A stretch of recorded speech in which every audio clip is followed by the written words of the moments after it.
Good evening to all of you. I hope आप सारे बेहतरीन होंगे। मुझे एक बार कॉन्फर्मेशन दे दो अगर आवाज़ आप सभी को मेरी क्रिस्टल क्लियर आ रही है, वीडियो एकदम क्लियर दिखाई दे रहा है तो। Good afternoon to all of you.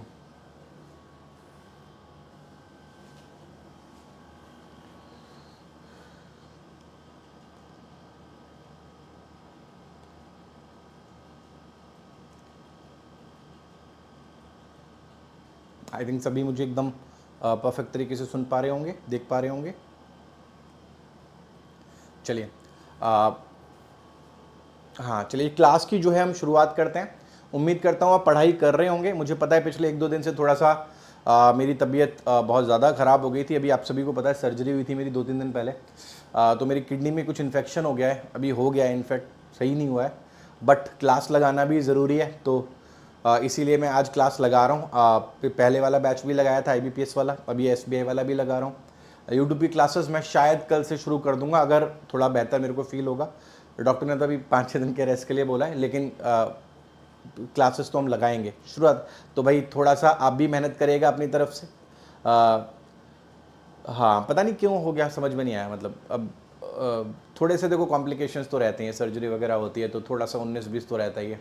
तो अब पता नहीं क्यों, कंटेमिनेटेड वाटर की वजह से हुआ है, किस वजह से हुआ है, तो थोड़ी सी खड़े होने में तकलीफ़ है। बट जो है हम पढ़ाई करेंगे। तो भाई आप थोड़ा सा एफर्ट दीजिएगा, थोड़ा सा हो सकता है आवाज़ मेरी धीरे निकले, उतनी पावरफुली ना निकले। आप सब SBI के टारगेट बैच में, ये आप इत्मीनान रखिए कि हमारा अगर 1-2 दिन का कुछ लॉस हो रहा है तो वो मैं पूरा मेक श्योर करूँगा कि वो कवर हो। मतलब जब एकदम फुल फ्लो में आएंगे तो हम डबल क्लासेस भी लगाएंगे, पढ़ने को हम 3 घंटे भी पढ़ लेंगे, ठीक है। तो उसकी आप बिल्कुल भी चिंता मत करिएगा। हाँ थोड़ा सा 1-2 दिन का इनकन्वीनियंस है, थोड़ा सा मैनेज करिएगा 1-2 दिन।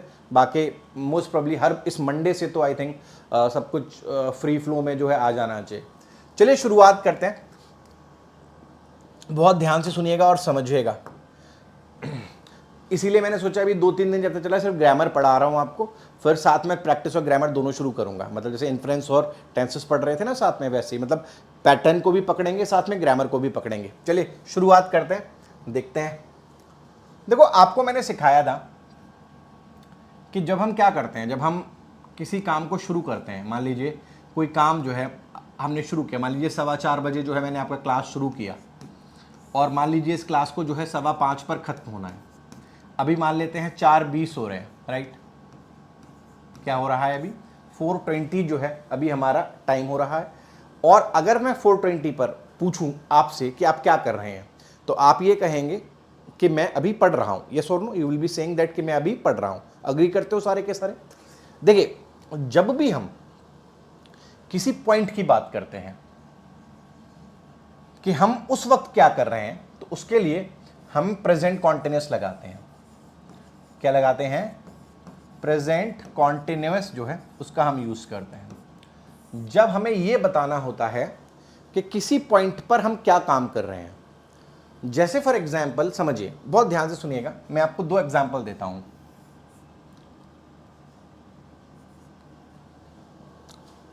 अगर मैं आपसे पूछता हूं कि आप क्या करते हैं, आप क्या करते हैं, तो आप समझेंगे कि जो मेरा सवाल है ना वो क्या जानना चाहता है। अगर मैं आपसे पूछता हूं आप क्या करते हैं, तो आपके दिमाग में एक चीज आएगी कि सर ना मुझसे ये पूछ रहे हैं कि मेरा परमानेंट में क्या करता हूं, मेरा परमानेंट काम क्या है।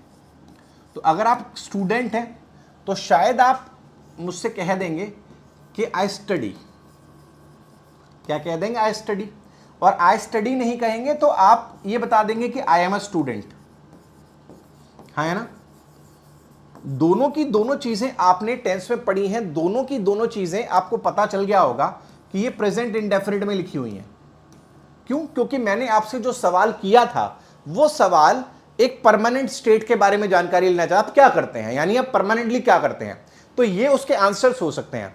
लेकिन वहीं अगर मैं अपने सवाल को रिफ्रेश करूं और आपसे पूछूं आप अभी क्या कर रहे हैं, आप अभी क्या कर रहे हैं, तो आपका दिमाग जो है घूमेगा। आप अब समझ पाएंगे कि मैं आपसे आपका शायद परमानेंट काम जानने की कोशिश नहीं कर रहा हूं, मैं अभी आप क्या कर रहे हैं, इस वक्त क्या कर रहे हैं वो जानने की कोशिश कर रहा हूं। तो अगर इस वक्त की मैं जानकारी चाहता हूं, यानी 4:20 पर जो है जानकारी चाहता हूं, तो आपको पता है कि मैं आपके परमानेंट काम के बारे में जानकारी नहीं मांग रहा हूं, मैं अभी आपके टेम्पररी काम के बारे में जानकारी मांग रहा हूं। टेम्पररी मतलब वो काम जो अभी चल रहा है शायद हमेशा नहीं चलता। वो काम जो हमेशा जो अभी चल रहा है शायद हमेशा नहीं चलता।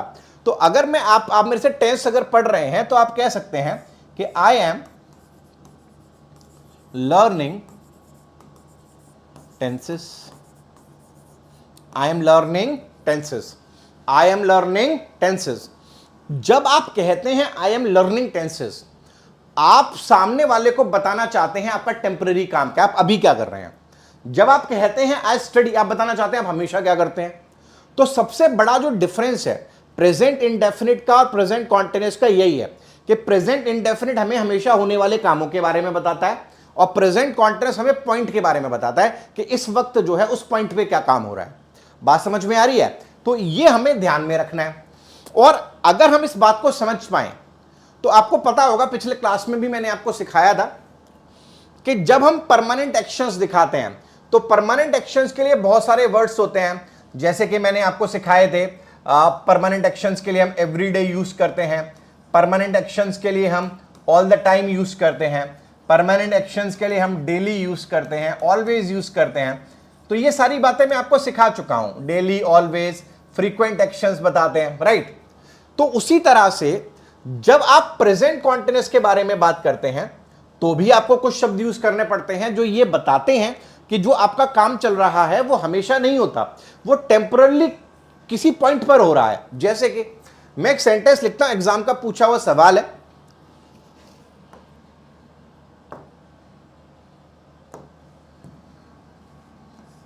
एट दिस मोमेंट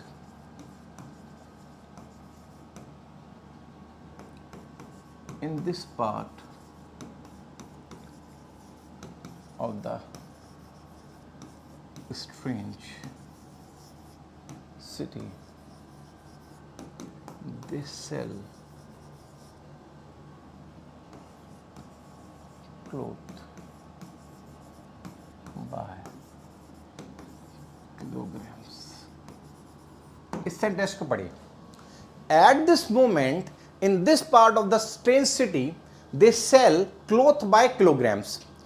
अब जब आप इसको पढ़ेंगे ना तो आपको, अगर आपकी आदत है ना हर चीज को हिंदी करने की, तो आप एरर नहीं ढूंढ पाओगे इसमें, क्योंकि आपको ये हिंदी में सही लगेगा कि इस समय ये जो पार्ट है, ये जो स्ट्रेंज सिटी है, इसमें ये जो कपड़ा बेचते हैं किलोग्राम के हिसाब से बेचते हैं, किलोग्राम के हिसाब से कपड़ा बेचते हैं, ये कहने की कोशिश की जा रही है। सब बढ़िया है। प्रॉब्लम पता है क्या है यहां पर? प्रॉब्लम यह है कि यहां पर एक फ्रेज लिखा हुआ है, फ्रेज है eight this moment. Eight this moment का मतलब होता है इस घड़ी, इस क्षण। अगर मैं, आप मुझे बताइए, अगर मैं कहीं पर लिख देता हूं इस घड़ी या इस क्षण, तो वो परमानेंट काम की तरफ इशारा करेगा या टेम्पररी काम की तरफ इशारा करेगा? जरा मुझे सोच के बताइए कि अगर मैं इस घड़ी, इस क्षण जैसा कोई फ्रेज यूज करता हूं तो वो परमानेंट काम की तरफ इशारा करेगा या टेम्पररी काम की तरफ करेगा? बताइए जरा मुझे।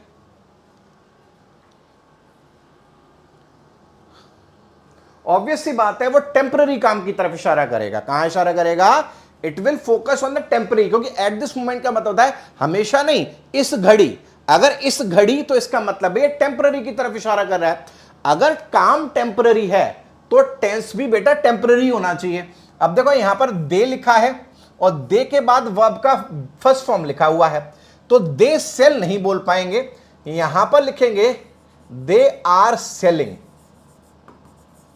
क्या लिखेंगे? They are selling. और लिखेंगे at this moment in this part of the strange city they are selling cloth by kilograms. By kilograms जो है ये आपका राइट आंसर होगा।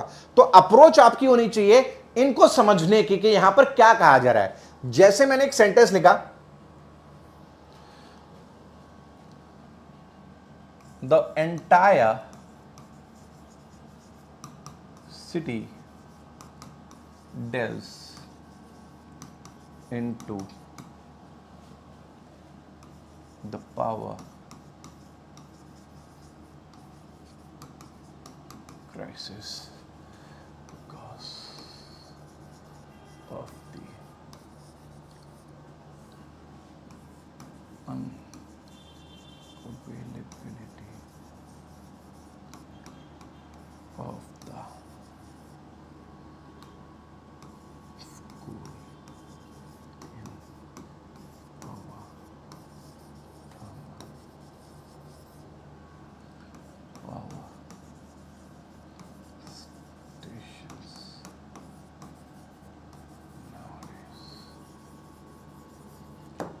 इस क्वेश्चन को देखिए, द एंटायर सिटी, ये भी एग्जाम का पूछा हुआ सवाल है हमारे लिए। जो बच्चा ना, जिसने आदत है ना, जिसने हिंदी से पढ़ा हुआ है इंग्लिश, या जिसने टेंस को भी हिंदी से पढ़ा है, जिसने अनुवाद करके टेंस सीखा हुआ है, उसके लिए बैंक एग्जामिनेशन बहुत डिफिकल्ट हो जाता है। स्पेशली एसबीआई जैसा एग्जाम तो बहुत डिफिकल्ट हो जाता है। कारण क्या है कि वहां पर फोकस हो रहा होता है कॉन्सेप्ट्स पर, आप फोकस कर रहे होते हैं किस पर, आप फोकस कर रहे होते हैं ट्रांसलेशन पर। अक्सर ऐसे सेंटेंसेस आते हैं जो हिंदी में पढ़ के सही लगते हैं, लेकिन उनमें कॉन्सेप्चुअल एरर होता है। और ऐसा ही इस सेंटेंस के साथ भी है कि आप पढ़ेंगे ना, पढ़ने में आपको एकदम बढ़िया लगेगा कि पूरा का पूरा शहर जो है डूबा हुआ है पावर क्राइसिस में। क्यों डूबा हुआ है? क्योंकि जो कोल है, जो कोयला है, वो हमारे थर्मल पावर स्टेशंस में अवेलेबल नहीं है। ये जो है यहां पर कहा जा रहा है। लेकिन अगर हम कॉमन सेंस लगाएंगे, क्या ये परमानेंट बात है? क्या परमानेंटली हमारे पावर स्टेशंस में कोल अवेलेबल नहीं होता? नहीं। यहां पर अगर आप देखेंगे, इस बात को सुनिश्चित करने के लिए नाउअडेज भी लिखा हुआ है। तो अगर इन्होंने नाउअडेज लिखा है तो ये कह रहे हैं कि भैया आजकल जो है वो कोयला नहीं है थर्मल पावर स्टेशन में, हमेशा नहीं। अगर आजकल की बात कर रहे हैं तो ये टेम्पररी बात कर रहे हैं, परमानेंट की तो बात नहीं कर रहे, फ्रीक्वेंट की बात नहीं कर रहे। अगर ये टेम्पररी की बात कर रहे हैं बेटा, तो यहां पर जो है जो वर्ब लिखी हुई है वो भी टेम्पररी होनी चाहिए। यहां पर डेल्व्स इनटू नहीं होना है, इज डेल्विंग इनटू। डेल्व का मतलब हो जाता है डूब जाना, मतलब पूरी तरह से डूब चुका है। इज डेल्विंग इनटू जो है इसका राइट आंसर रहेगा। Is delving into will be the right answer for this. I hope सभी को क्लियर हुआ होगा। क्लियर है तो एक बार सीएल टाइप करो सारे के सारे।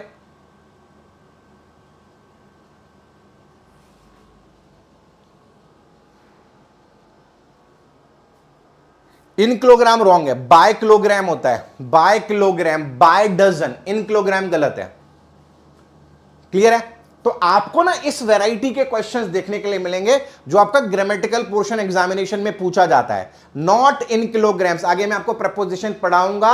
Whenever we are to certify or whenever we are to denote a particular amount, a particular weight, we always use by. We'll say I am selling the cloth by kilogram. I am selling the bananas by dozen, not in dozen. By dozen, by kilogram, by gram, ऐसे बोलते हैं। Clear है? Clear होना चाहिए। I hope ये साफ होगा। उसी तरह से अब देखो आपका दिमाग फिट होने लग गया होगा कि यहां पर हमें आंसर कैसे पता चल रहा है, कैसे गेम हो रहा है। कि नाउअडेज तो भैया प्रेजेंट कॉन्टिन्यूअस जो है वो हम लगा रहे हैं। उसी तरह से अगर मैं यहां पर कुछ और मैं आपको क्वेश्चंस करवाऊं, जैसे देखिएगा ये प्री का पूछा हुआ सवाल है, एसबीआई क्लर्क प्री का है। आई थिंक 2018 का या 19 का सवाल है। This time the prices of vegetable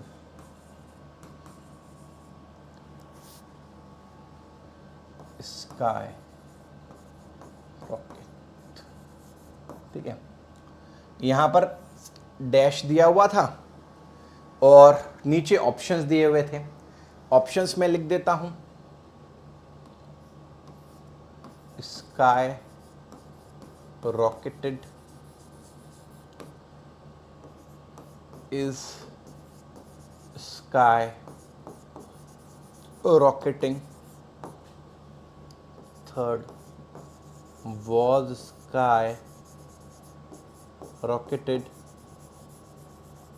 आगे मैं लिख नहीं रहा, आंसर आपको पता चल गया होगा। ठीक है, this time the prices of vegetable sky rocket. Sky rocket अगर आप सुबह मेरा एडिटोरियल सेशन लगाते हैं तो आपको पता होगा स्काई रॉकेट का मतलब होता है बढ़ जाना, इंक्रीज हो जाना, बहुत तेजी के साथ इंक्रीज हो जाना, उसको हम स्काई रॉकेट कहते हैं।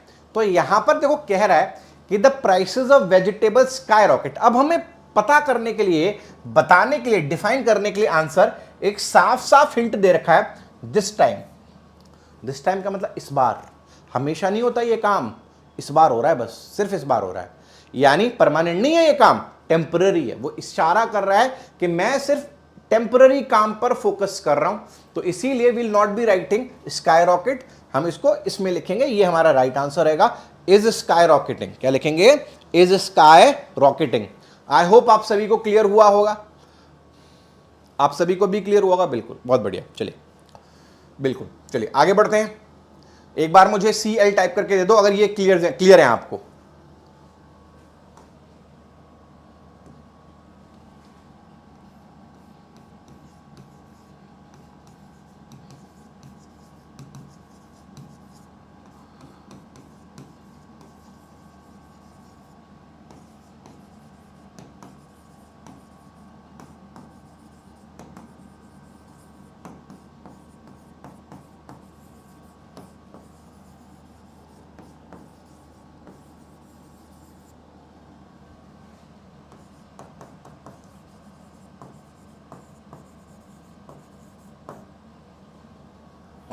ठीक है, ऐसे कुछ हिंट्स जो हैं आपको दिखाई दे जाएंगे, हालांकि मुझे इनको लिखना नहीं चाहिए, लेकिन फिर भी मैं आपके कंसिडरेशन के लिए इसको लिख रहा हूं एक बार, ताकि आप देख लो एक बार इसको। ठीक है, नाउ है, राइट नाउ है, नाउ डेज है, this hour, this minute, this second, this day, this decade, at the moment, ये सब इशारा कर रहे हैं कि जो काम है वो कैसा है, टेम्पररी है।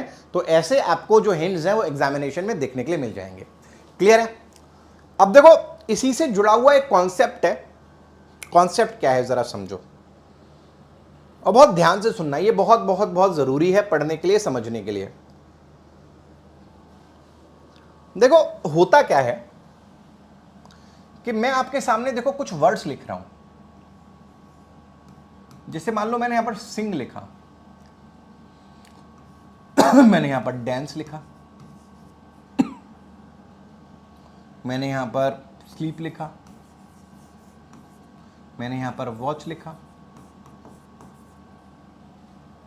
ठीक है, और वहीं इस तरफ मैं कुछ और वर्ड्स लिख रहा हूं, जैसे मैंने यहां नो लिखा, जैसे मैंने यहां बिलोंग लिखा, जैसे मैंने यहां पर स्मेल लिखा, जैसे मैंने यहां पर सी लिखा। ठीक है, मैं आपको कुछ भी रटवाना नहीं चाहता, मैं आपको कुछ भी रटवाना नहीं चाहता। ठीक है, हाँ अभिजीत बेटा, क्लास के हैंड रिटन नोट्स अगर आपने ऐप को एक्सप्लोर किया है ना, तो आप जैसे ही ऐप के सेक्शन में जाओगे, जो वहाँ पर ई बुक्स का सेक्शन है उसमें आप जाइए, उसमें आपको बहुत सारी चीज़ें मिलेंगी। एक तो पूरी की पूरी ग्रामर का हैंड रिटन नोट्स मिल जाएंगे आपको। इसके अलावा लगभग 7000 क्वेश्चंस की प्रैक्टिस बुक मिलेगी, जिसमें आपको 2023 तक के जितने भी क्वेश्चंस बैंकिंग एग्जामिनेशन में पूछे गए हैं, सारे के सारे आपको उसमें मिल जाएंगे। इसके अलावा एक इंग्लिश की थ्योरी बुक मिलेगी, जिसमें अगर आप बेसिक थ्योरी पढ़ना चाहते हो वहाँ से आप पढ़ सकते हो। इसके अलावा एक एडवांस पैटर्न बेस्ड किताब मिल जाएगी, जो आपको पैटर्न समझाएगी कि किस तरीके के पैटर्न के क्वेश्चंस पूछे जाते हैं। तो अगर आप उसको एक्सप्लोर करोगे, सारे के सारे आपको वहाँ पर दिख जाएंगे। आप डाउनलोड कर लेना और उसको एक बार विजिट कर लेना। ठीक है, चलो, ये हमारे क्या है, दीज आर द वर्ड्स, ये वर्ड्स हैं, ये वर्ड्स हैं। क्लियर है? कोई डाउट नहीं। अब सवाल ये है कि अगर आप देखो, सोचना, जरा ध्यान से सोचना मेरी बात को। मान लो मैं आपसे कहता हूं कि जरा एक गाना गाओ। ठीक है, एक गाना गाओ। ठीक है, अगर आप गाना गाना शुरू करें तो ऐसा हो सकता है कि 4:30 बजे आपने शुरू किया और 4:35 तक आपने गाना गाया। मतलब गाना गाओगे तो गाना गाने में कोई ड्यूरेशन तो होगी। ऐसे तो नहीं है कि 4:30 पे शुरू कर दिया और 4:30 1 सेकंड पे खत्म कर दिया, ऐसा तो नहीं होगा।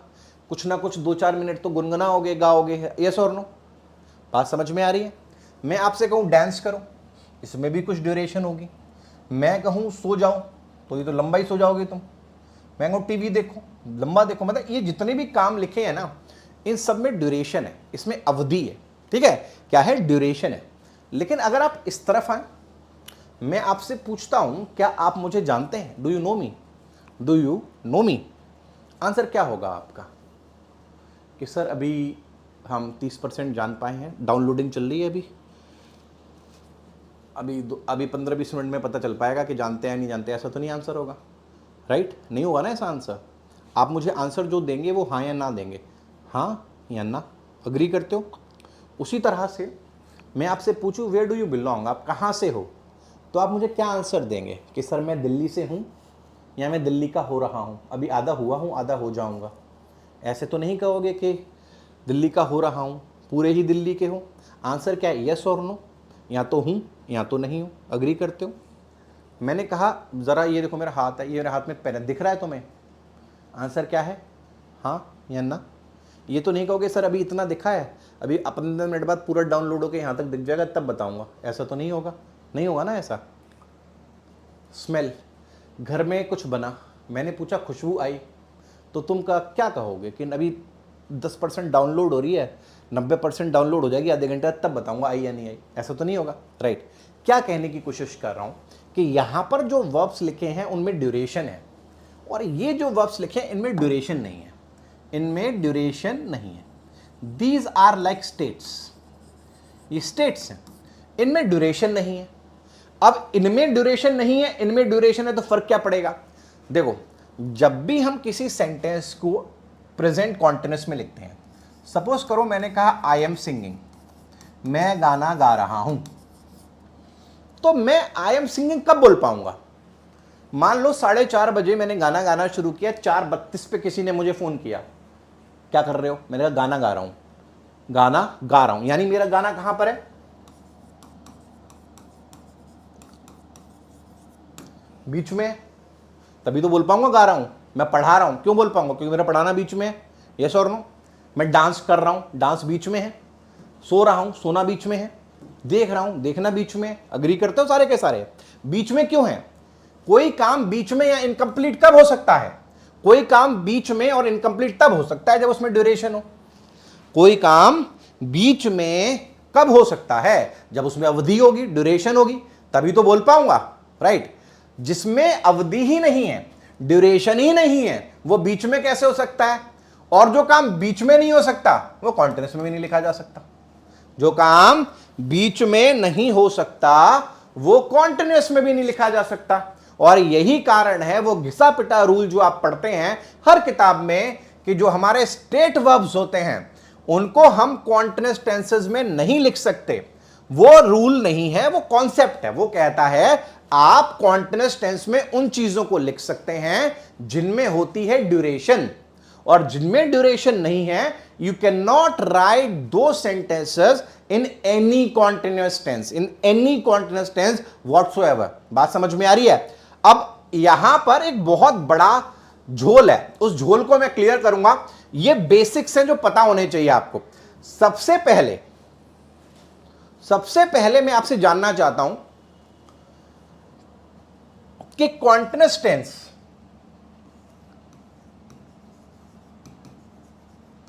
अगर किसी सेंटेंस में लिखा हुआ है तो हाउ डू यू आइडेंटिफाई, आपको कैसे पता चलता है कि वो टेंस जो है वो कॉन्टिन्यूअस टेंस है। कैसे पता लगाते हैं आप कि वो जो टेंस लिखा है वो कॉन्टिन्यूअस टेंस है या नहीं है, कैसे पता चलता है आपको।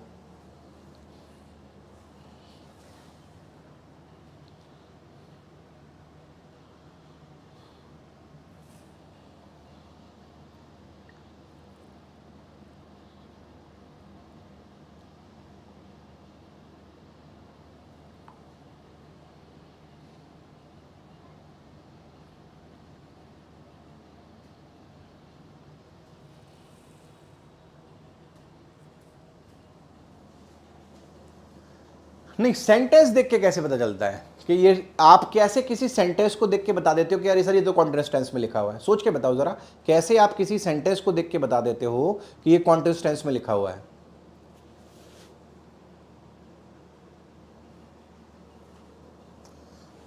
सवाल नहीं समझ रहे तुम। कोई सेंटेंस तुम्हारे सामने है, तुम बिना सोचे कैसे उसको देख के बता देते हो कि वो कॉन्टिन्यूअस में लिखा हुआ है। मैं बता देता हूं, तुम किसी भी सेंटेंस को पहचानते हो कि वो कॉन्टिन्यूअस टेंस में है या नहीं है, कैसे, वर्ब की आईएनजी फॉर्म से। अग्री करते हो सारे के सारे, क्योंकि तुमने पढ़ा हुआ है कि जो वर्ब की आईएनजी फॉर्म होती है वो कॉन्टिन्यूअस फॉर्म में लिखती है। वर्ब की आईएनजी फॉर्म जो होती है वो कॉन्टिन्यूअस फॉर्म होती है, राइट। अब अगर वर्ब की कॉन्टिन्यूअस फॉर्म जो आईएनजी होती है, सबसे पहले तो इस बात को हम समझते हैं कि कॉन्टिन्यूअस होता क्या है। पहले तो आप समझो कि जो वर्ब की आईएनजी फॉर्म है ये कॉन्टिन्यूअस हो भी सकती है और नहीं भी हो सकती है। ध्यान से सुनना मैं क्या कह रहा हूं। जैसे सपोज करो मैंने एक सेंटेंस लिखा, मैंने कहा शी इज, या मैंने कहा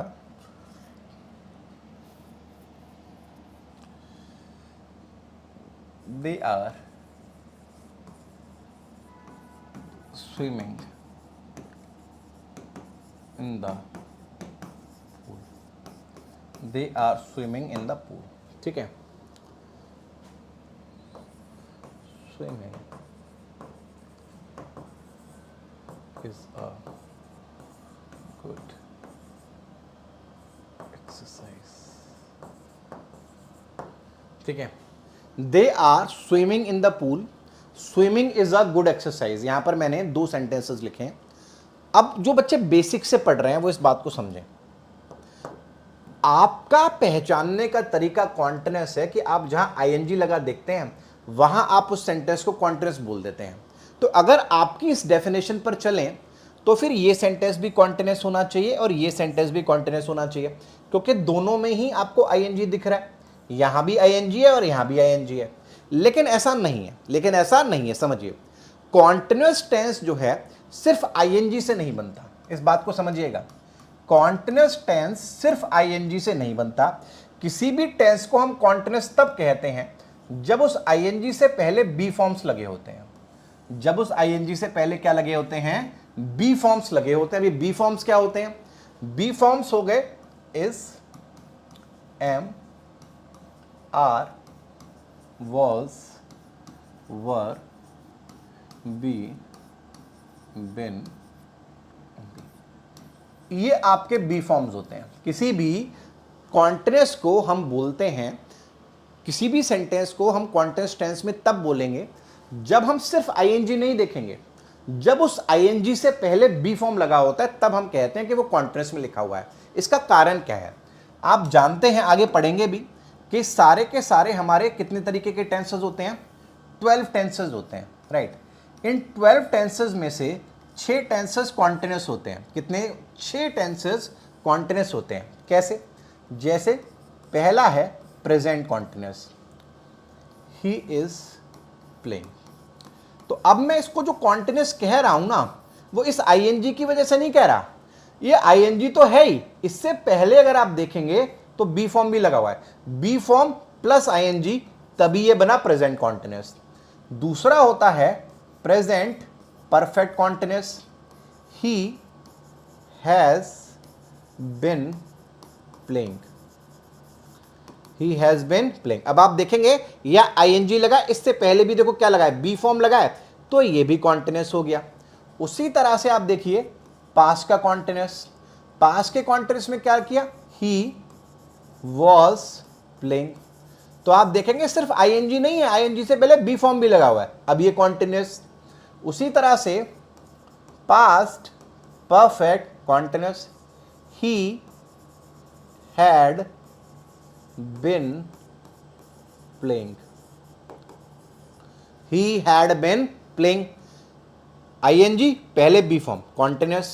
उसी तरह से future continuous, he will be playing. तो आप देख रहे हैं आईएनजी, इससे पहले भी बी फॉर्म। और उसी तरह से future perfect continuous, he will have been playing. तो सबसे बेसिक कॉन्सेप्ट आपका ये क्लियर होना चाहिए। ये मैंने 6 टेंसेस होते हैं कॉन्टिन्यूअस के, 6 के 6 लिखे हैं। आप मुझे बताओ क्या सिर्फ आईएनजी ने कॉन्टिन्यूअस बना रहा है? नहीं, आईएनजी से पहले सभी में बी फॉर्म लगा हुआ है, इसीलिए कॉन्टिन्यूअस है। और जब आप इधर आएंगे तो देखेंगे यहां आईएनजी से पहले बी लगा है, तो ये तो कॉन्टिन्यूअस है, लेकिन यहां ऐसा कुछ भी नहीं है, इसीलिए इसको कॉन्टिन्यूअस हम नहीं बोलेंगे। क्लियर है? तो जब हम कहते हैं कि जो हमारे स्टेट वर्ब्स होते हैं, उनको हम कॉन्टिन्यूअस फॉर्म्स में नहीं लिखते, तो इसका मतलब ये नहीं है कि हम उनको आईएनजी फॉर्म में नहीं लिखते। इसका मतलब यह है कि जब हम स्टेट वर्ब्स को कॉन्टिन्यूअस टेंस में नहीं लिखते हैं तो मतलब बी फॉर्म प्लस आईएनजी नहीं लिखते, बी फॉर्म प्लस आईएनजी नहीं लिखते हैं। यह हमें समझना पड़ेगा, ये क्लैरिटी हमें होनी चाहिए। ये क्लैरिटी हमें होनी चाहिए। अब आपके मन में एक सवाल आ रहा होगा कि फिर ये आईएनजी है क्या? तो आगे आने वाले चैप्टर्स में आपको सिखाऊंगा कि जो आपका आईएनजी फॉर्म है वो नाउन का भी काम करता है, एडजेक्टिव का भी काम करता है। अभी हम उस डीप लेवल पे गए नहीं है, तो हम अभी सिर्फ उतनी चीजें सीख रहे हैं जो हमें अभी समझ में आ सकती हैं। जैसे जैसे हम कॉम्प्लेक्स चीजों में जाएंगे हमारा दिमाग खुलेगा, हम सीखते हुए बढ़ेंगे आगे, ठीक है। लेकिन कवर हम सारा करेंगे। अब आपको रट्टा नहीं मारना, आपको समझने हैं कि वर्ड्स हैं कौन से। Look, see, appear, no, belong, understand, forget, consider,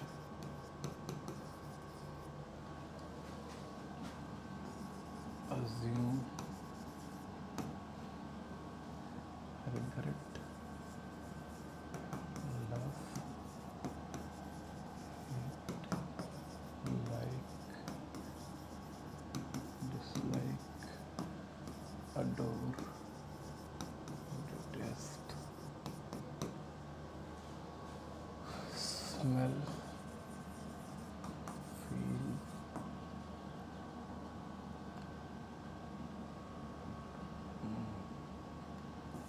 see, hear, taste। तो प्राइमरीली आपके जो वर्ड्स हैं जो स्टेट वर्ब्स की कैटेगरी में आते हैं वो ये सारे वर्ड्स हैं, ठीक है। लुक हो गया, सीम हो गया, अपीयर हो गया, नो हो गया, बिलोंग हो गया, अंडरस्टैंड हो गया, फॉरगेट हो गया, कंसिडर, अज्यूम, रिग्रेट। अभी के लिए at this point of time आपको सिर्फ एक बात समझनी है कि आप इनको कॉन्टिन्यूअस टेंसेस में नहीं लिख पाएंगे, ठीक है। आगे चल के जब हम वर्ब्स चैप्टर पढ़ेंगे तो वर्ब्स चैप्टर में एक पूरा का पूरा टॉपिक है स्टेट वर्ब्स का। 2 क्लासेस में करवाता हूं मैं उसको, लगभग 2 क्लास में या 1.5 क्लास में वो पूरा होता है।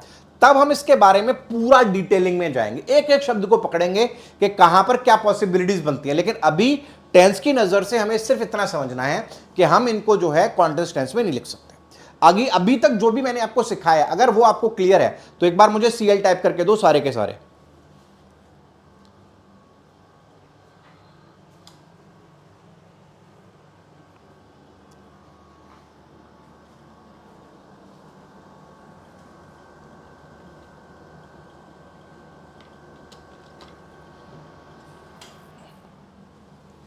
चलो चलिए बढ़ते हैं आगे।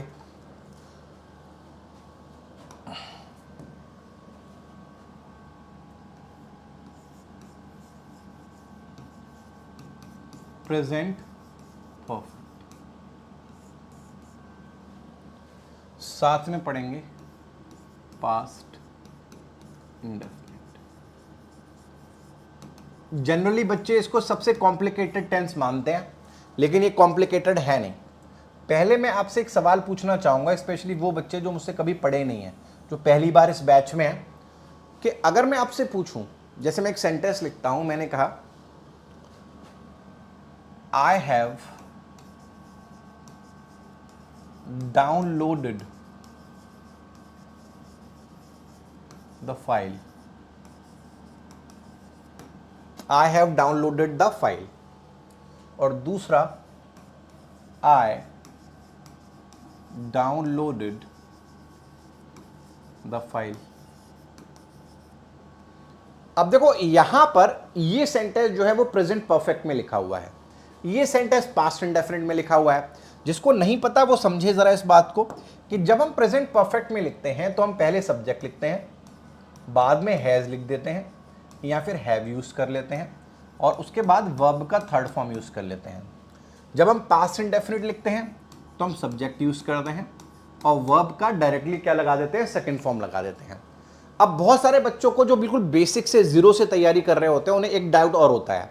डाउट क्या होता है कि यहां पर भी डाउनलोडेड लिखा है, यहां पर भी डाउनलोडेड लिखा है, इन दोनों की शक्लें एक जैसी हैं, तो उनके मन में ये डाउट आ सकता है कि मैं इसको थर्ड फॉर्म क्यों कह रहा हूं और इसको सेकंड फॉर्म क्यों कह रहा हूं। तो याद रखो, ग्रामर हमारी कहती है कि जो थर्ड फॉर्म है वो अगर आएगी टेंसेस में तो वो बिना हैज हैव और हेड के नहीं आ सकती। तीसरी फॉर्म का वजूद बिना हैज हैव और हेड के है नहीं। तो अगर पहले हैज हैव और आगे हैड लगा हुआ है तो ये थर्ड फॉर्म है, और अगर पहले हैज हैव हैड नहीं लगा हुआ, जैसे यहां नहीं लगा हुआ, तो ये सेकंड फॉर्म है। ये बेसिक डिफरेंस होता है किसमें, हैज आपके प्रेजेंट परफेक्ट में और पास्ट इंडेफिनिट में, अगर हमें देख के आइडेंटिफाई करना है तो। ठीक है, तो ये कंफ्यूजन मत रखना, स्पेशली वो बच्चे जो नए नए पहली बार सीख रहे हैं। क्लियर है? अब देखो, मैं 2 मिनट के लिए हिंदी में जाना चाहूंगा, क्योंकि इसको समझाने के लिए हिंदी समझना जरूरी है इसकी। अगर मैं कहता हूं कि I have downloaded the file, इसका हिंदी है कि मैं फाइल को डाउनलोड कर चुका हूं। इसका मतलब है मैं फाइल को डाउनलोड कर चुका हूं। और जो दूसरा वर्ड है, दूसरा सेंटेंस है आई डाउनलोडेड द फाइल, इसका मतलब है मैंने फाइल को डाउनलोड किया था, मैंने फाइल को डाउनलोड किया था। अगर आप दोनों सेंटेंसेस के हिंदी में जाएंगे तो आपको एक बात पता चलेगी कि दोनों ही सेंटेंसेस में जो ये फाइल को डाउनलोड करने वाला काम है, ये जो फाइल को डाउनलोड करने वाला काम है, दोनों ही सेंटेंसेस में पूरा हो चुका है। हाँ है ना? मैं फाइल डाउनलोड कर चुका हूं, मैंने फाइल डाउनलोड की थी, यानी डाउनलोड होने वाला काम दोनों में कंप्लीट हो गया। और कोई चीज अगर कंप्लीट हो गई है तो ऑब्वियस सी बात है वो कहां पर कंप्लीट हुई होगी, पास्ट में ही कंप्लीट हुई होगी। कोई चीज खत्म हो गई तो कब खत्म होगी, पास्ट में ही खत्म होगी। सवाल यह है कि काम तो यहां पे भी पास्ट में खत्म हो गया, यहां पे भी पास्ट में खत्म हो गया, लेकिन बात को कहने के लिए यहां पर प्रेजेंट परफेक्ट क्यों लगा रहे हैं, और बात को कहने के लिए यहां पर पास्ट इंडेफिनिट क्यों लगा रहे हैं, यहां पर बात को कहने के लिए प्रेजेंट परफेक्ट क्यों लगा रहे हैं, और यहां पर बात को कहने के लिए पास्ट इंडेफिनिट, जबकि काम तो दोनों ही पास्ट में खत्म हो गए, काम तो पास्ट में ही खत्म हो गए ना, तो फिर इसमें प्रेजेंट क्यों लगा रहे हैं और इसमें पास्ट इंडेफिनिट क्यों लगा रहे हैं। अब मैं बच्चों से जनरली पूछता हूं, स्पेशली जो किताबें पढ़कर आते हैं या फिर जिन्होंने रूल रट्टाफिकेशन से टेंस पढ़ा होता है, वो मुझे एक आंसर देते हैं कि सर प्रेजेंट परफेक्ट में हम उन सेंटेंसेस को लिखते हैं जिन सेंटेंसेस में काम जो है वो अभी अभी खत्म हुआ होता है। अगर काम अभी अभी खत्म हुआ है तो हम प्रेजेंट परफेक्ट में लिखते हैं, और काम पहले खत्म हो गया तो पास्ट इंडेफिनिट में लिखते हैं। ये आंसर मुझे अक्सर मिलता है, आपने भी कहीं ना कहीं किताबों में इसे जरूर पढ़ा होगा इस आंसर को, कि अभी अभी खत्म हुए कामों के लिए हम प्रेजेंट परफेक्ट लगाते हैं और जो पहले खत्म हो जाते हैं उनके लिए पास्ट इंडेफिनिट लगाते हैं। तो जरा इसको चेक करते हैं। मैंने एक सेंटेंस लिखा,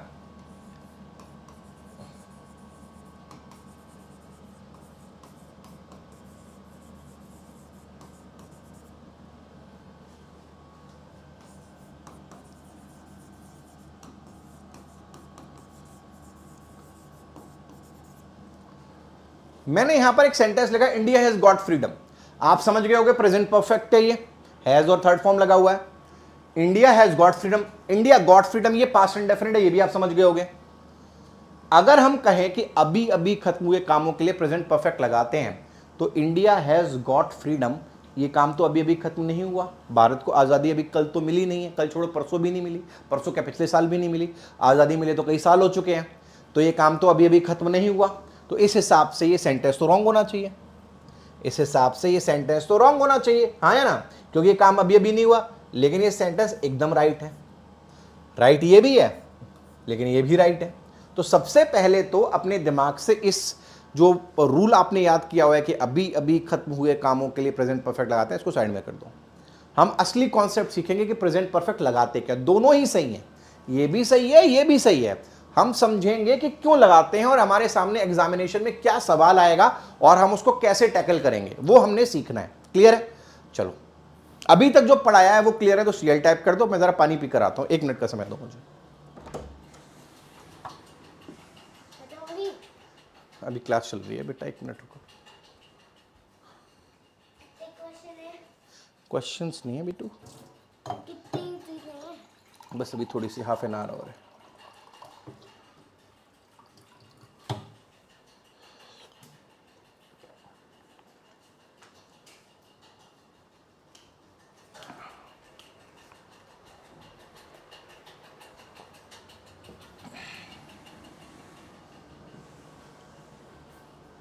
चलिए, अब देखो हमें क्या समझना है। मैंने एक सेंटेंस लिखा,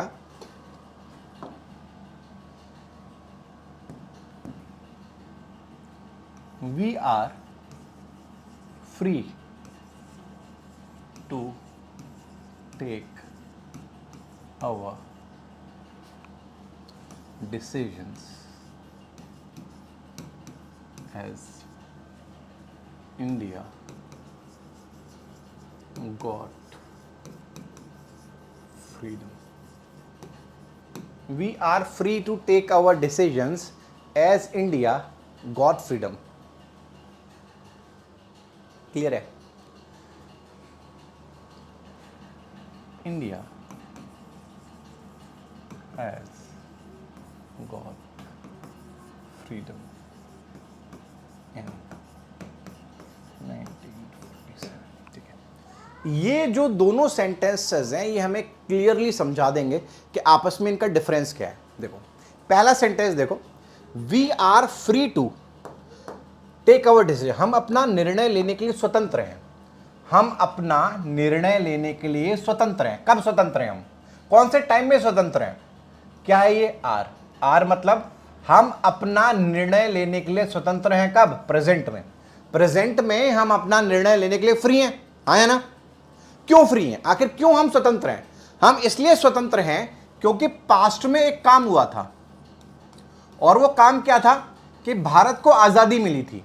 भारत को पास्ट में आजादी मिली थी. इस वजह से वर्तमान में हम अपना निर्णय लेने के लिए स्वतंत्र हैं. पास्ट में कुछ ऐसा हुआ था जिसका जो रिजल्ट है वो हमें प्रेजेंट में देखने के लिए मिल रहा है. पास्ट में कुछ ऐसा एक्शन हुआ था जिसका इंपैक्ट हमें प्रेजेंट में दिखाई दे रहा है. बात समझ में आ रही है? पास्ट में कोई ऐसा कॉज था जिसका इफेक्ट हमें प्रेजेंट में दिखाई दे रहा है. तो याद रखें कि अगर पास्ट में हुए किसी इवेंट का असर प्रेजेंट में दिख रहा है और वर्तमान में उसकी वजह से कुछ हो रहा है, तो जो पास्ट में लिखा हुआ काम है, जो पास्ट में हुआ काम है, वो पास्ट इंडेफिनिट में नहीं आएगा, वो हमेशा प्रेजेंट परफेक्ट में लिखा जाएगा. और यहां पर हमें लिखना पड़ेगा we are free to take our decisions as India has got freedom. As India has got freedom, we are free to take our decisions as India has got freedom. ये जो है हमारा राइट आंसर होगा. बात समझ में आई? अगर past में कोई काम हुआ है उसका इंपैक्ट प्रेजेंट में हो रहा है. एक सेंटेंस और देखते हैं, जैसे we are happy as our team won the match. We are happy as our team won the match. We are happy as our team won the match. अब देखो हम खुश कब हैं? हम खुश हैं वर्तमान में. अब भैया खुश क्यों हैं? खुश इसलिए हैं क्योंकि हमारी टीम ने मैच जीता. कब जीता? पास्ट में. पास्ट में कोई काम हुआ, असर वर्तमान में हो रहा है, तो वो पास्ट में हुआ काम लिखा जाएगा प्रेजेंट परफेक्ट में. लिखो has won. We are happy as our team has won the match. We are happy as our team won the match. वहीं इस बात को समझना कि अगर किसी सेंटेंस में पास्ट का टाइम दे दिया जाए, अगर किसी सेंटेंस में पास्ट का टाइम दे दिया जाए, अगर टाइम पास्ट का दिया हुआ है, अगर टाइम पास्ट का दिया हुआ है, तो टेंस भी पास्ट का ही आएगा. प्रेजेंट परफेक्ट कभी नहीं लगेगा. अगर टाइम जो है वो पास्ट का दिया है तो टेंस भी पास्ट का ही होना चाहिए. यहां पर गॉट जो है वो राइट आंसर होगा और लिखेंगे इंडिया गॉट फ्रीडम इन 1947. तो दोनों में क्या डिफरेंस है कि अगर वर्तमान से उसका लेना देना है तो प्रेजेंट परफेक्ट, और अगर पास्ट का टाइम दिया हुआ है तो पास्ट इंडेफिनिट. ये बेसिक कॉन्सेप्ट और दोनों ही तरीके के क्वेश्चंस की भरमार आपको एग्जामिनेशन में मिलेगी. बहुत सारे क्वेश्चंस आपको देखने के लिए मिलेंगे जो दोनों तरीके के कॉन्सेप्ट्स को टारगेट करते हैं. जैसे एक क्वेश्चन मैं लिखता हूं, अभी हाल फिलहाल में एग्जाम में पूछा गया है ये,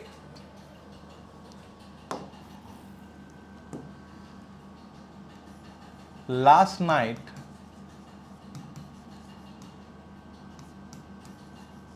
the residents of our locality has gathered to discuss the incidents of theft. ठीक है, इस क्वेश्चन को देखिए। Last night the residents of our locality has gathered to discuss the incidents of theft. पिछली रात हमारे जो लोकेलिटी है उसके रेजिडेंट्स इकट्ठा हुए, जो चोरी के वारदात हो रही थी उसको डिस्कस करने के लिए। अगर आप यहां पर देखेंगे, सॉरी पर हैव होना चाहिए था, हैव गैदर्ड। ठीक है, अगर आप यहां पर देखेंगे तो यहां पर जो टेंस लगा हुआ है वो क्या है, हैव गैदर्ड है। हैव और थर्ड फॉर्म क्या हो गया, प्रेजेंट परफेक्ट है। यस और नो, क्या है ये, प्रेजेंट परफेक्ट है। अब अगर ये प्रेजेंट परफेक्ट है तो आप यहां पर देखिए क्या लिखा है, लास्ट नाइट। लास्ट नाइट कहां का समय है, कहां का टाइम है लास्ट नाइट, कल रात। कल रात मतलब पास्ट का टाइम है, तो इसका मतलब है ये क्या है, पास्ट टाइम। क्या है, पास्ट टाइम है। और अगर ये पास्ट टाइम है तो यहां पर टेंस भी पास्ट का ही होना चाहिए। यहां पर हैव गैदर्ड नहीं आएगा, सिर्फ गैदर्ड आएगा। क्या लिखेंगे, last night the residents of our locality gathered to discuss the incidents of theft. Clear है? चलो, अब अगर ये बात आपको क्लियर है तो हम एक चीज और देखते हैं।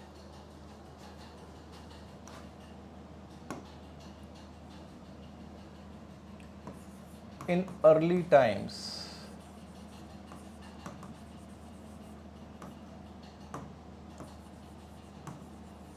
humans relied on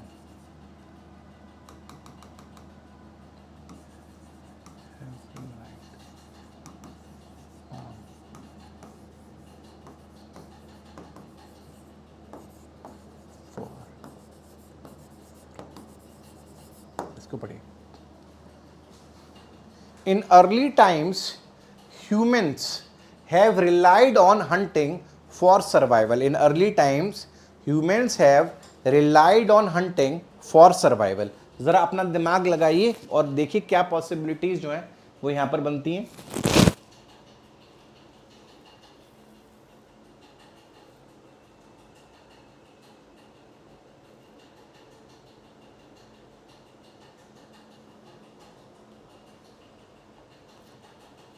in early times, early times मतलब पुराने समय में। पुराने समय में जो इंसान था वो शिकार पर निर्भर करता था अपने सर्वाइवल के लिए। अब यहां पर अगर आप देखोगे ना तो यहां पर भी आपको क्लियर हिंट दिया हुआ है, in early times. In early times तो यहां पर हैव रिलाइड नहीं होना चाहिए, रिलाइड होना चाहिए।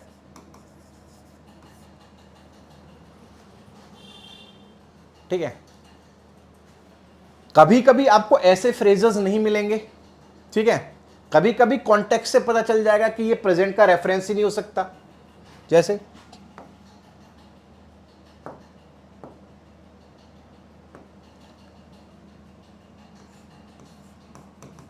डायनासोर्स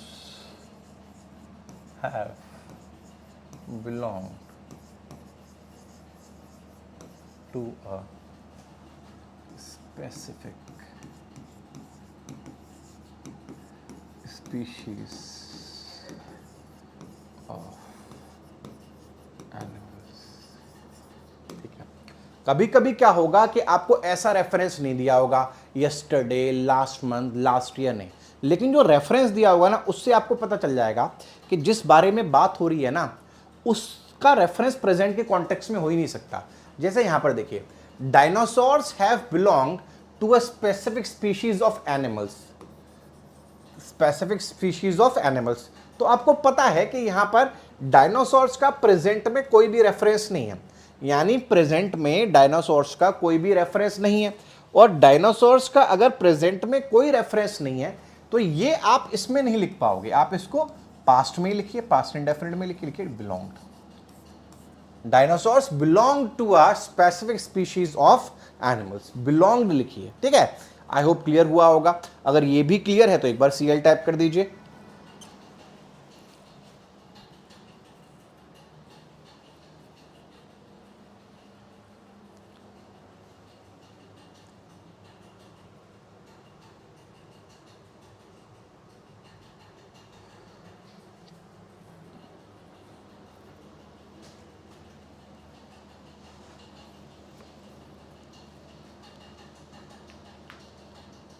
क्लियर है, चलिए।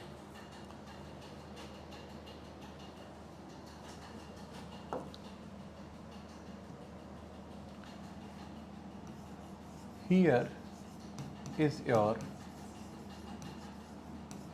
radio. I repair.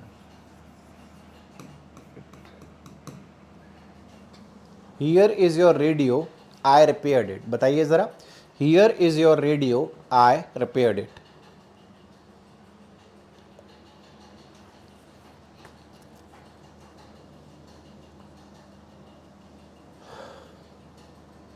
तो अब अगर देखोगे ना, अगर आप अपना लॉजिक यूज करोगे तो देखो यहां पर कहा जा रहा है ये लो तुम्हारा रेडियो, मैंने इसको रिपेयर कर दिया था। ये रेडियो कब दे रहा है? प्रेजेंट में दे रहा है। क्यों दे पा रहा है? क्योंकि पास्ट में इसने रिपेयर कर दिया था। तो यानी इसने पास्ट में कोई काम किया था, उसका रेफरेंस प्रेजेंट में अवेलेबल है। तो अगर कोई पास्ट में काम हुआ था, उसका प्रेजेंट से लेना देना है, तो वहां पर हम क्या लगाते हैं? प्रेजेंट परफेक्ट लगाते हैं। यही मैंने आपको सिखाया है। तो आप यहां पर क्या लिखिए? I have repaired it, I have repaired it. Here is your radio, I have repaired it. Here is your radio, I have repaired it. I hope clear हुआ होगा आपको ये। अब आपको देखो, कुछ आप किताबें खोलोगे, ऑब्वियसली बात है किताबों से भी हम पढ़ते हैं, यहाँ कभी हम रूल्स भी पढ़ लेते हैं, कभी कहीं यूट्यूब पर वीडियो देख लेते हैं, कभी कंफ्यूज हो जाते हैं। तो आपको कुछ चीज़ें आपको देखने के लिए मिलेंगी, यहाँ रूल्स की तरह आपको याद कराया जाएगा। क्या है वो ज़रा समझें। आपको कुछ वर्ड्स याद करवाए जाएंगे, जैसे कि जस्ट, जैसे कि लेटली, जैसे कि येट, जैसे कि सो फार। ऐसे कुछ शब्द आपको याद करवाए जाएंगे और इनके साथ आपको एक रूल याद करवाया जाएगा कि इन शब्दों के साथ पास्ट इंडेफिनिट नहीं लगाते हैं, इन शब्दों के साथ प्रेजेंट परफेक्ट लगाते हैं। ये आपको रूल की तरह याद करवा दिया जाएगा कि ऐसे सेंटेंसेस में जिनमें ये शब्द आते हैं उनमें आप पास्ट इंडेफिनिट नहीं लगाते, प्रेजेंट परफेक्ट लगाते हैं। मैं कहता हूं याद करने की जरूरत नहीं है, बहुत बहुत बहुत लॉजिकल रीजन है इसके पीछे। रीजन क्या है जरा समझो। जब हम जस्ट कहते हैं, जस्ट का मतलब क्या होता है? अभी अभी, मैं जस्ट आया हूं, अभी अभी आया हूं ना। लेटली का मतलब हाल फिलहाल, अभी अभी। इसका भी मतलब ऑलमोस्ट सेम होता है, अभी अभी। येट का मतलब अभी तक, और सो फार का भी मतलब अभी तक। तो आप देखेंगे तो आप पाएंगे कि चारों जो हैं इन सब का मतलब भी अभी होता है। और ये जो अभी वर्ड है ये कौन सा टाइम बताता है? प्रेजेंट टाइम बताता है। अभी का मतलब क्या होता है? प्रेजेंट होता है ना। तो जब ये शब्द ही रेफरेंस दे रहे हैं कि भैया रेफरेंस इसका प्रेजेंट से है, तो पास्ट इंडेफिनिट लगा कैसे दोगे? पास्ट इंडेफिनिट आप कैसे लगा दोगे जब ये शब्द ही बता रहे हैं कि इनका रेफरेंस जो है वो प्रेजेंट से है? तो इसीलिए अगर ऐसे कोई सेंटेंसेस आते हैं, जैसे आया, मान लीजिए मैंने कहा I drove 100 kilometres so far. I drove 100 kilometre so far.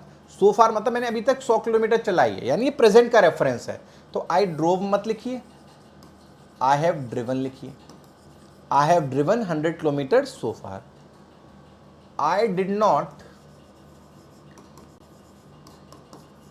receive the reply yet। I did not receive मत लिखिए, yet मैंने, मुझे अभी तक रिप्लाई नहीं मिला। क्या लिखेंगे? I have not received the reply yet। I have not received the reply yet। ठीक है, I have not received the reply.